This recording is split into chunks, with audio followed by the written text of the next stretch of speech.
Welcome back to Joe Stunner Boxing again.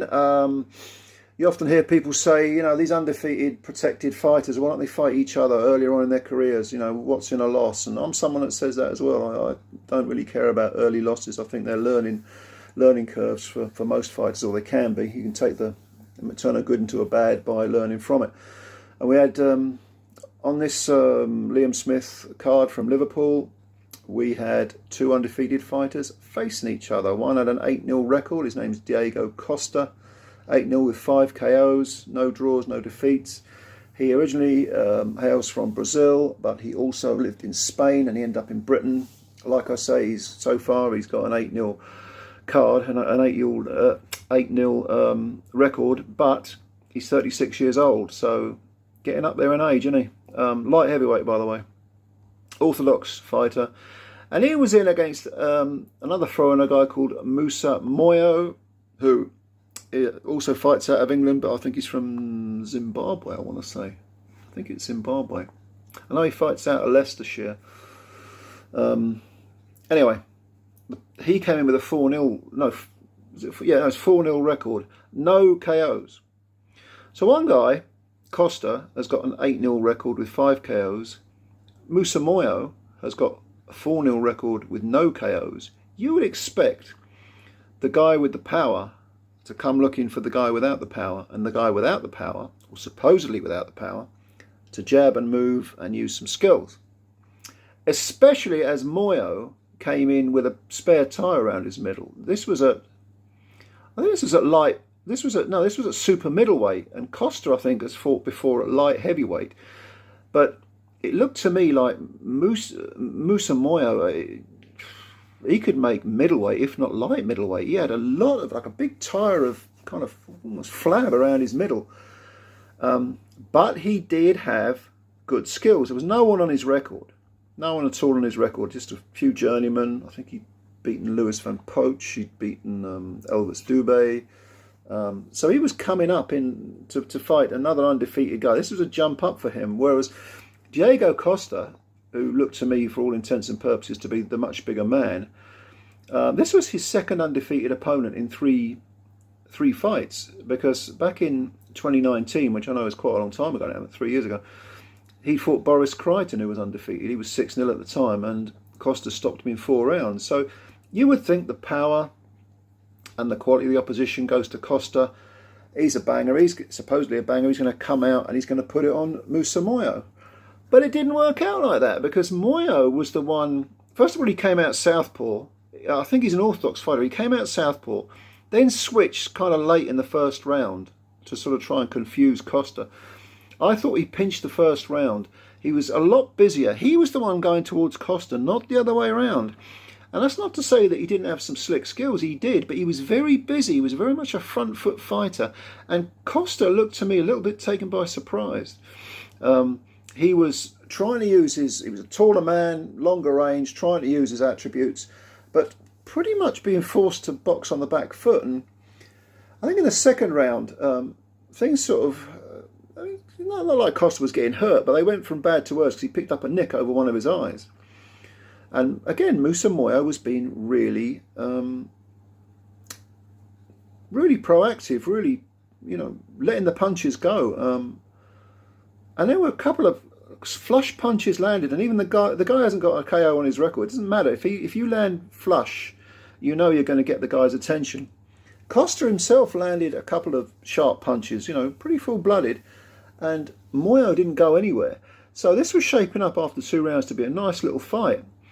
And the third round, it was more the same. It was, I think Moyo was feeling the weight of Costa's punches, but they were single punches. Costa wasn't putting any real combinations together, whereas Moyo was. There wasn't a lot of body work going on as well. Not much, which was disappointing, because Moyo, with his big flabby tummy and love handles, you'd have thought Costa would have gone to the body, but he didn't really.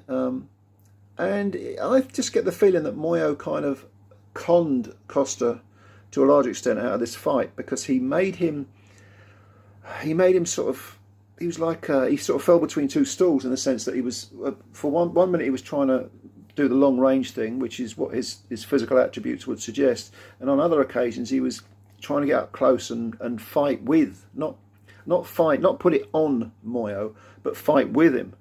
And there was kind of a, it looked to me, even though he was the older man by 10 years, Costa this is, he's 36.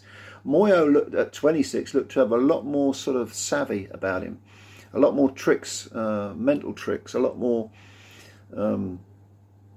yeah, just a lot more tools in his toolbox, and he seemed to have a naturally higher ring IQ.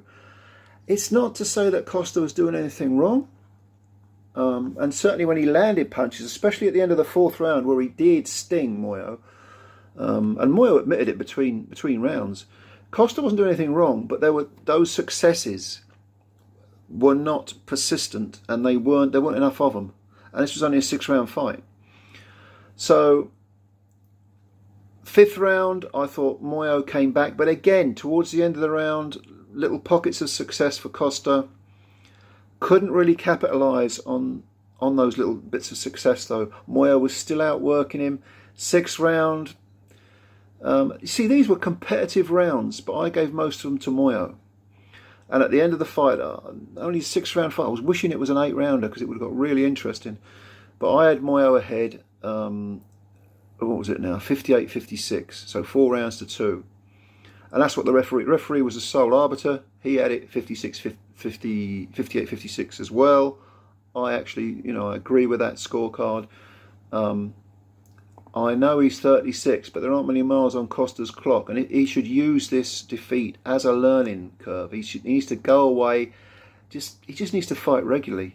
Anyone, just to sort of, because he's running against the clock, obviously.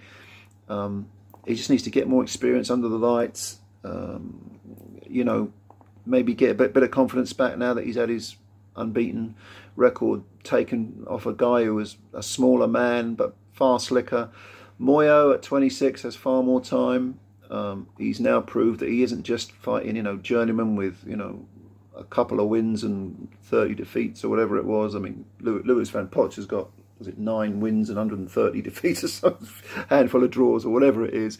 One of Moyo's opponents had no wins and 20 defeats. That's the level. But he's jumped up to fight another undefeated guy and beaten him. So he's proved he can do it at a higher domestic level, and his confidence should be rising. If I was handling him, I'd get him back in the ring as soon as possible as well. Capitalise and build on that increased confidence. But yeah, it was good. It was good to see 2 undefeated fighters facing each other. I can't stand it when, I mean, I love small hall boxing. I always go to the small hall fights, but I don't like it when all you see is, 40, 36 4-rounders against journeymen who are just there to survive. I know they have their place. You've got to build fighters up, but the best small hall shows always have, competitive 6-rounders, competitive 8-rounders, and a good 10 or 12 round main event. This would not have been out of place as on one of those, York Hall cards or whatever. Check it out. It's on. It was shown on the Sky Sports Smith versus Mwakinyo undercard, the one that was on YouTube. They showed, I think, 3 or 4 fights. It's on YouTube now. Go and check it out. It's worth a look. Two guys who, domestically could do some things. Although, of course, neither can fight for the British title because they're both foreigners. But yeah, good little 6-rounder.